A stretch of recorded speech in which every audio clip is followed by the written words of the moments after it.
I want to give you a little background. My father was in Lions Club all my life. I remember I lived in Nacogdoches, Texas.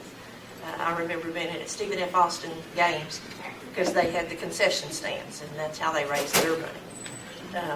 MAD started way back in 1980 with a lady out of California whose daughter had been killed by a repeat offender who basically got off, so she got mad. She actually met a lady out of New York that her infant child was quadriplegic by a drunk. They got together, they incorporated, and they created MAD. Way back in 1980, the original name was Mothers Against Drunk Drivers. In about 1983, they changed it to Mothers Against Drunk Driving. We're against the action, not necessarily the person that perpetrates that crime, but it is the most preventable crime on earth. We've been around for 37 years now, folks. And back in the 80s, we used to kill about 50,000 people a year here in the United States in alcohol-related wrecks only, because that's all we tracked back then was alcohol. And truly, we had two purposes in the beginning: to stop drunk driving and help the victims. And they had a goal of cutting that death toll by 20% within 20 years, by the year 2000. We actually met that goal in 1999 through legislation, changing the laws, law enforcement enforcing. It's just, a lot of different things. Actually, we met our goal. But unfortunately, in the year 2000, we started going back asswards. And we're actually getting worse right now. And the scourge is not just alcohol. It's pills, it's hard drugs, it's everything. Anything anybody will put in their mouth to get a high. And I truly wish that there would be zero deaths. Don't see that happening in my lifetime. And Texas has been number one for over 15 years in killing, maiming, and mutilating people. And unfortunately, East Texas is one of your deadliest areas. I cover now 17 counties. I used to only cover 8, but because we lost funding and we had to shut down one of our offices, I had to be given more counties. And my 17 are the deadliest of East Texas. Not something to be proud of. I truly would prefer to not be number one. And when I speak to anybody and everybody, I truly say it's very little what MAD can do to stop this now. It has to be y'all, the general public, to truly create this crime of what it is. Make it socially unacceptable to drink, drug, whatever you're going to do, and then turn that key. Because here in the United States, you have every right to drink yourself dead if you're over the age of 21. I know what alcoholism does to families. I know what it does to relationships. Got it in mind. Been there, done that. But you have absolutely no moral, legal, or ethical right to get out there on that road, those major highways, and put my life in your hands. And that's where I come from. I will fight tooth and nail to put people in prison. Because truly, after 26 years of working with MAD myself, that is the only place I'm guaranteed that you're off the roads and you're not trying to kill me or my kids. I don't get what I want most of the time because of the society we live in that self-medicates and thinks it's no big deal. It's just DWI. So I have job security. The constable has job security. The officer has job security. The lawyers have job security. I wish it wouldn't be that way, but that's the reality I live in on a daily basis. Because on July 26th of 1991, at 6 o'clock in the evening, a 62-year-old lifetime drunk veered to the left, hit my husband while he was weed eating in his mother's front yard, in front of my 2 children who were 7 and 3 years old that were outside playing. Threw him 100 yards and wrapped him around a tree. 13 months prior to that day, my husband gave our youngest son a kidney and gave Nathan life. 26 years later, my husband's kidney died this last September. And he's not here to help me give my kidney this time. All because of one person's choice to turn that key. That's all it comes down to, folks, is personal choice to turn that key. And until we as a society stop the carnage, I won't go anywhere but to court and try to put you in prison. Because absolutely nobody deserves to die this way, including drunks themselves. Because see, I work one-car wrecks where parents have to bury their own children by their own hand. I work wrecks where both cars are impaired, and yes, we have to figure out which one is at fault. I work with officers who have been killed by drunks while working wrecks. I've worked with every scenario you can think of, folks, over 26 years. And it has to stop, but the only way to stop is y'all. And so that's why I will speak anywhere, at any time, to try to drill that in, then, until we as a society step up. We are going to continue to be number one in Texas. And I would hope and pray that that wouldn't happen. I hope and pray you never have to live this life.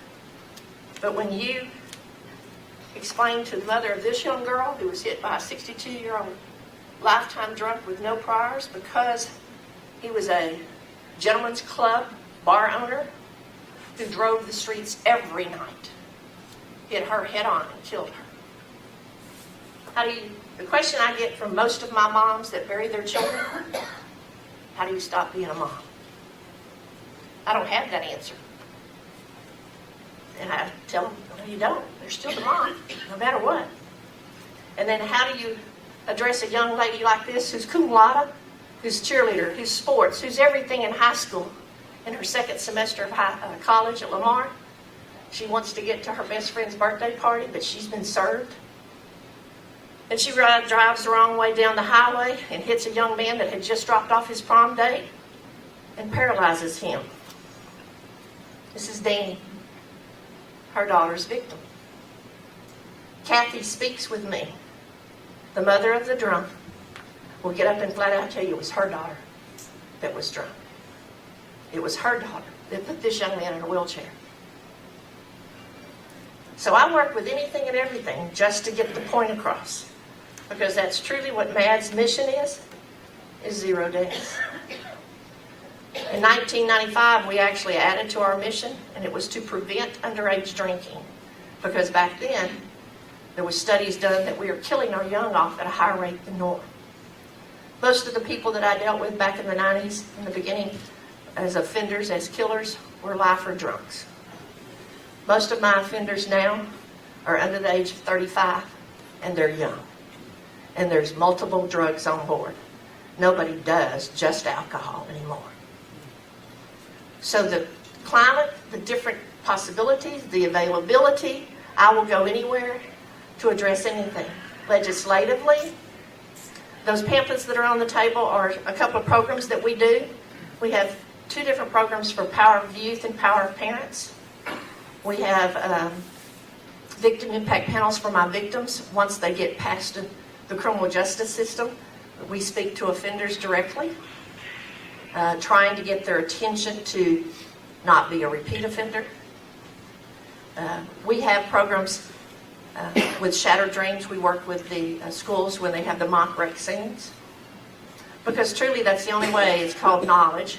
There was a principal over here in Huntington, Texas that described it best at one of the Shattered Dreams program that I just loved him to death. You know the difference between ignorance and stupid? He was talking to his students after they had done the mock wreck scene and they had just done the mock funeral. Ignorant is you don't know no better. He goes, you can't ever say you're ignorant again. Because after what you saw yesterday and what you saw today, you're not ignorant. You're stupid if you do it. Because that's what stupid is. You do it anyway. And I was just like, thank you, sir. I really appreciate the fact that you explained that. Because I had a mother sitting right next to me that her daughter was involved in the fake wreck scene. And I don't know if y'all know, but in those mock Shattered Dreams programs, parents have to write eulogy for their children. And it's really hard to get parents to agree to do that.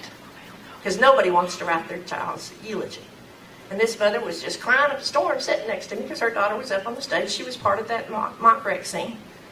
Because her daughter got up and flat out said, Mom, I understand why you kept me from my daddy.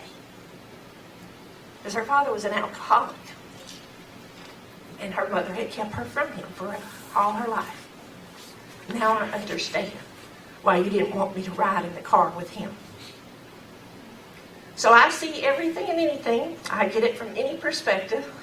I work with offenders that are remorseful, that are amazing at times. In 26 years, I have about 3 where they show true shame and true remorse.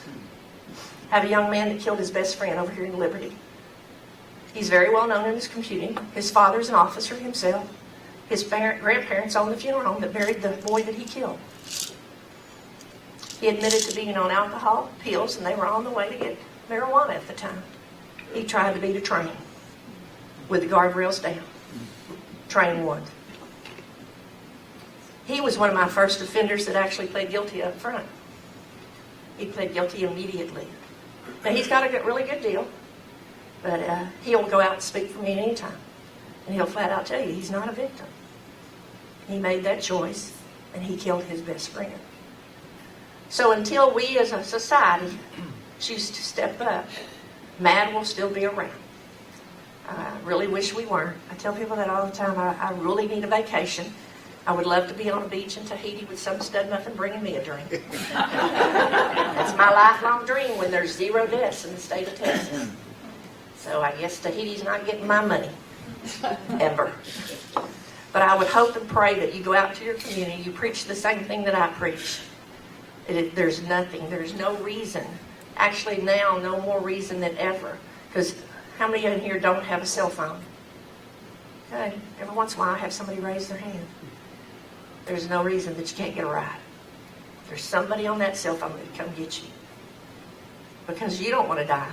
You don't want your family to go to the jail to pick you up there, or go to the morgue and pick you up there. And that's the 2 places you go once you make that decision to turn that key.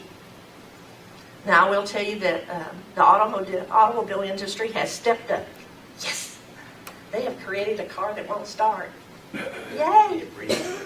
It is in country right now. It's in the United States. It's been over in Japan for a long time. It has an alcohol sensor and that stupid little push-button start that you have on your car that I hate. I have it on my car. And it has an alcohol sensor in the steering where the airbag is. There's a little air sensor. And it's going to pull from your breath or pull from your perspiration. And it ain't going to start. I'm like, yay! Now, it is actually available for parents to put on their children's cars right now, for a cost, of course. We are trying to get NHTSA to make it standard featured product on a car in the next 5 years. Just like seatbelts, it took 20 years to get seatbelts. It's probably going to take us 20 years to get this too. All on the pretense of safety. And it will take another 20 years after that fact to get rid of all the old cars off the road. To where truly we have cars that drive for themselves right now. Sounds like a good thing for a drunk for me. I'll go for that. Let them drive those cars too. But there are things that in the work, and I will tell you the one other issue that I've always been addressed on is marijuana use and it being legalized. I have pros and cons on that because I know I have patients, I have victims that need pain management. But then I also don't want anybody drugged out on marijuana driving down the highway. Because I will tell you, I've never had a single wreck in my caseload of just marijuana. Now, PCP, marijuana, and alcohol, yeah, that happens all the time. But there are testing right now going on. There is research being done to do testing just like what they do for alcohol, for strengths of marijuana. So if they do legalize it, there will be legislation with that even so. I've been told Texas will be the last one to do that. I don't know about that legally myself. There's a big push in Beaumont to legalize it. And so I'm just pro and con on that because I have an issue, and I'm not a teetotaler. I tell people all the time, the prohibition didn't work the first time around. But alcohol's a drug. Marijuana's a drug. Alcohol's legal, marijuana's illegal. I prefer alcohol not to be legal as far as I'm concerned, but that didn't work the first time, and I don't foresee that happening in the long run. But until we step up and hold people accountable. When you sit on a jury, when you think, oh, by the grace, it could be me that's on that jury, because I've met very few people that have not drank and drunk. There are no saints on earth. Met very few of them. The thoughts you should be thinking if you're sitting on a jury that somebody has killed somebody this way is all by the grace of God. It could have been me that they hit, not that you did it. Because when you're out there on those roads, I can guarantee you there's at least 10 drunks with you under the influence of something. Morning, noon, and night, 365 days out of the year. And you are not safe from that. Anytime you need a speaker, anytime you need legislation, anytime you need assistance with a case, or if you have someone that's been victimized, because my true core being is that I work with victims directly through the criminal justice system, through help burying people. There is money available through Crime Victims Comp to help people bury their loved ones. That is my core job. Because just yesterday I got a call from a mother in St. Louis that her daughter was killed in Huntsville, Texas, and the DA has rejected the case because, unfortunately, the troopers didn't do their job. So we're in the middle of trying to find evidence. And she's in St. Louis, Missouri, by herself. Her only child was killed, and no support.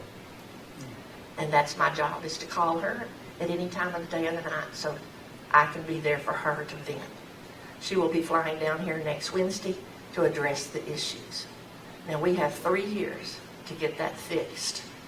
But if you've never been involved in the criminal justice system, it ain't easy to fix when it comes to this crime more than anything. How many of y'all know somebody that's been indirectly or directly affected by an alcohol-related wreck or death?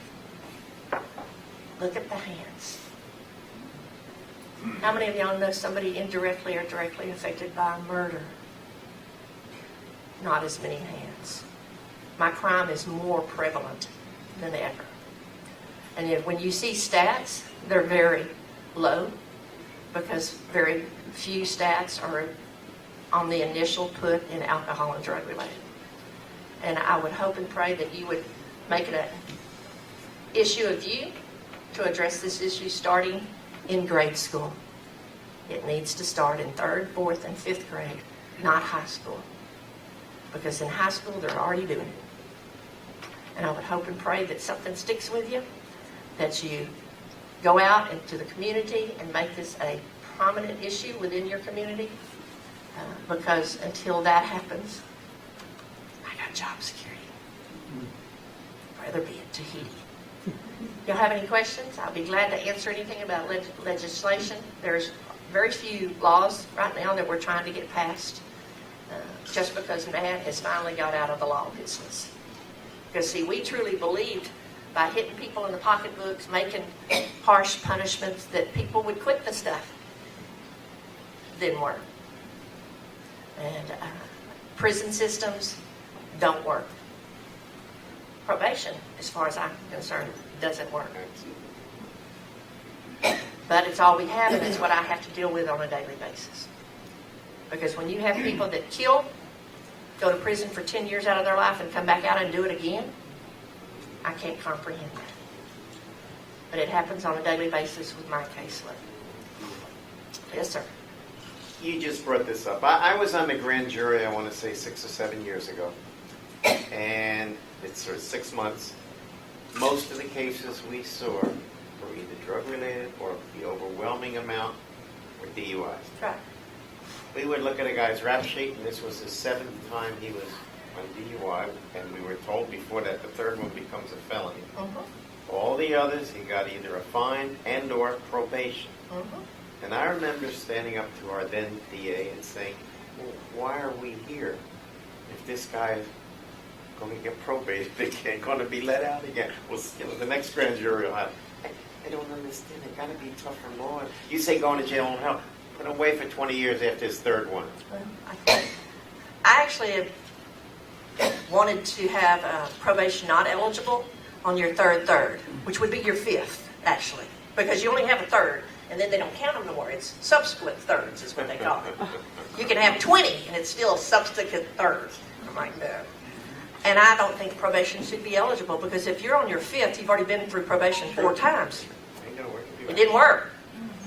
Put you away, get you off the streets. But now I will tell you, the prison people will then turn around and say, oh, our prisons will be too full, we have to let them out. So you have to choose your priorities of where you want to go. I have people that are on their 9th that have been to prison twice, and judges put them back on probation. Why? Because she told me, because I specifically asked her, because she's a new judge, and she's real lenient on crime in general, that she thinks probation gives her the ability to watch that person. I said, do you sit in this house 24/7? Because probation don't.